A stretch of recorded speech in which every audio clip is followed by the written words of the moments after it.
कांग्रेस के साबिक कारपोरेटर मरहूम सैयद निसार की याद में आज देगलूर के ईदगाह मैदान में सैयद निसार फ्रेंड्स की जानिब से इफ्तार पार्टी का एहतमाम हुआ। सैयद निसार सोशल वर्कर के तौर पर अपनी खिदमात अंजाम दे रहे थे। कोरोना के वक्त सैयद निसार ने हर वक्त आवाम की खिदमात की हैं। उनका 2 साल कबल इंतकाल हुआ था, जिनकी याद में इफ्तार पार्टी का एहतमाम किया गया। इस मौके पर तमाम मज़ाहिब के मानने वालों ने इफ्तार पार्टी में शिरकत करते हुए सैयद निसार के लिए मगफिरत की दुआ की। इस मौके पर साबिक सदर बल्दिया मोगलाजी ने मुनसिफ टीवी से बातचीत की।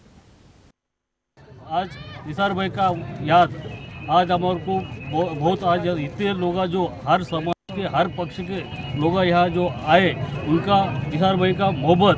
उनका और सब समाज को लेके चलने वाले हमारे सैयद निसार भाई ऐसा खाली मुस्लिम समाज नहीं, जितने भी अपने देश में अपने जाति धर्म के लोग हैं उनके साथ में सबके साथ सलोका उन्होंने जो करे आज उनके वास्ते उनके प्रेम के लिए आज ईदगाह पे यहाँ इतने लोग उनके आज ईदगाह पार्टी पे आज पवित्र रमजान दिन में आज इतने लोग यहाँ इफ्तार पार्टी के लिए लोग आए हुए हैं और उनके पूरे सैयद निसार मित्र मंडल को पूरा मैं हमारे तरफ से हमारे परिवार के तरफ से और कांग्रेस पक्ष की तरफ से उनका मैं शुभेच्छा देता हूँ।